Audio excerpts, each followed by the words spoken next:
qui n'ont pas de téléphone portable pourront jouer à la deuxième partie. Avec la deuxième partie, il y aura Plickers. Là, pour cette première partie, il faut obligatoirement un téléphone portable. J'ai commencé à regarder pour impliquer de plus en plus les étudiants dans les cours et je me suis rendu compte que poser des questions en cours, bon, certains lèvent la main, d'autres non. Et beaucoup d'entreprises, et notamment des cours innovants, proposent des jeux d'entreprise, ce qu'on appelle des serious games. Donc il faut vous mettre sur Kahoot.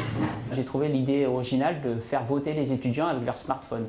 Car beaucoup maintenant d'étudiants viennent avec leur smartphone, donc souvent on leur reproche, et là je me suis dit finalement ça va être un avantage qu'ils viennent avec leur smartphone pendant le cours, et du coup ils vont pouvoir utiliser enfin un outil qui est au départ interdit en cours. Start. Donc asservissement 1B, puisqu'on a déjà fait le 1 ensemble.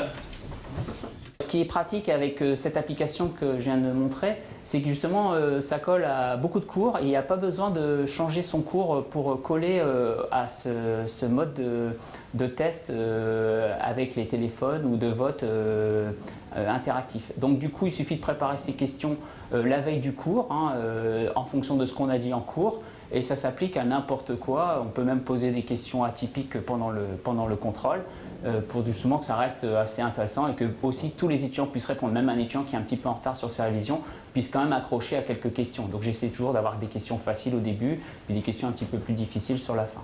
J'avais mis ça pour me dire ça fait un petit piège. Bon c'est pas un petit piège puisque tout le monde est tombé dedans. Donc ça change rien, c'est 1 sur 1 plus K.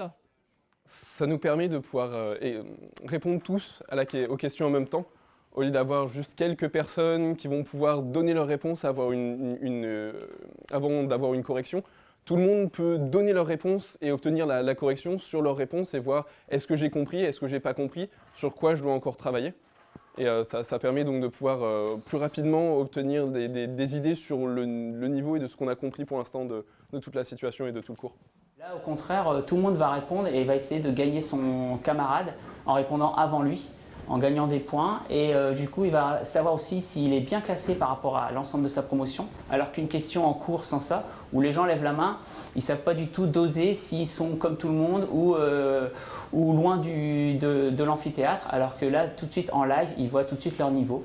Alors j'ai bien aimé utiliser ce type d'application parce que ça nous a permis de mettre en adéquation le cours avec ce jeu et notamment ça nous met un petit peu en condition d'examen où il faut réfléchir assez rapidement pour répondre aux questions quand on n'a pas énormément de temps pour répondre à toutes les questions. Là, ils savent que dès la deuxième question, ils peuvent se rattraper.